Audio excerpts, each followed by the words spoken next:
Pemirsa, selama 2 pekan ke depan, jajaran kepolisian menggelar operasi lalu lintas dengan Sandi Patuh Agung 2024. Khusus di Bali, jajaran Ditlantas Polda Bali akan memberikan perhatian khusus terhadap warga asing yang melanggar undang-undang lalu lintas.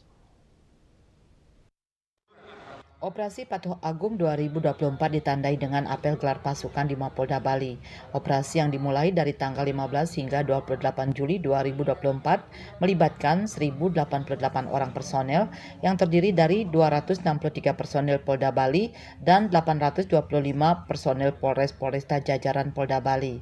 Yang menjadi sasaran prioritas dalam operasi Patuh Agung kali ini diantaranya mengemudikan kendaraan sambil menggunakan HP, tidak menggunakan helm SNI maupun sabuk pengaman, menerobos lampu merah, berkendara dengan kecepatan tinggi, melawan arus hingga wisatawan mancanegara maupun domestik yang melakukan pelanggaran lalu lintas.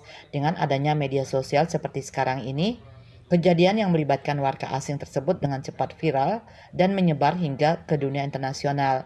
Permasalahan ini tentunya harus segera disikapi demi eksistensi citra pariwisata Bali. Untuk itu, jajaran Ditlantas Polda Bali telah bekerja sama dengan instansi terkait termasuk diantaranya imigrasi. Kita laksanakan kegiatan Operasi Patuh Agung 2024 yang mana seluruh jajaran termasuk Polres-Polres jajaran Polda Bali.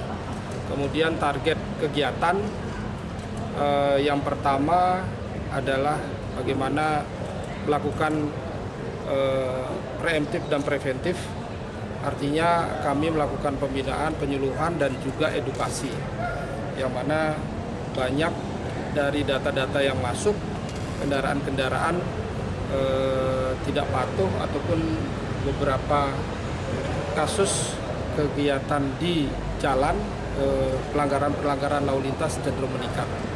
Kami akan melaksanakan pemeriksaan penegakan hukum dengan radius bahwa penegakan hukum dilakukan dengan etle baik statis dan mobile.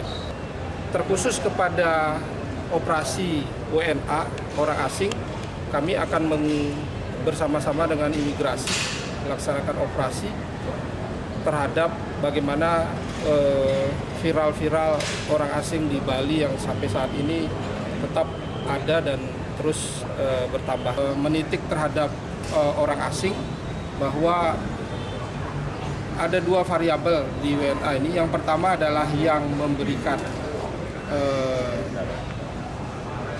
sewa, kemudian kepada WNA itu sendiri.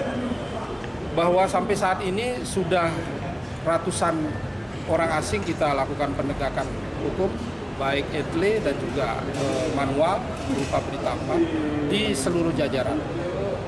Badung yang terbanyak, kemudian di wilayah Denpasar dan juga di wilayah Gianyar, itu 3 lokasi yang terbanyak. Selain itu, operasi Patuh juga menyasar kendaraan yang tidak sesuai dengan speknya seperti knalpot brong maupun kendaraan yang sengaja plat nomornya dilepas. Ada beberapa kecenderungan anak-anak muda spektek kendaraannya itu berubah atau yang disebut dengan knalpot brong yang mengganggu kenyamanan ibadah. Ada ibadah di pura terganggu, ibadah di masjid terganggu gara-gara knalpot brong, termasuk juga plat yang dilepas. Mungkin menghindari jepretan etle dan seterusnya. Nah, ini yang akan kita seriuskan untuk melakukan penegakan. Sepanjang tahun 2023 telah terjadi sebanyak 7.466 kali kecelakaan lalu lintas yang mengakibatkan korban meninggal dunia sebanyak 655 orang. Angka ini mengalami peningkatan cukup signifikan, hampir 2 kali lipat dari jumlah angka laka lantas yang terjadi pada tahun 2022 sebanyak 3.692 kejadian yang mengakibatkan korban jiwa sebanyak 508 orang. Selain itu, selama tahun 2023 terjadi sebanyak 177.425 kali pelanggaran. Jumlah ini meningkat sebesar 22% dari jumlah pelanggaran tahun 2022 sebanyak 144.841 kali pelanggaran. Raiswantara, Bali TV.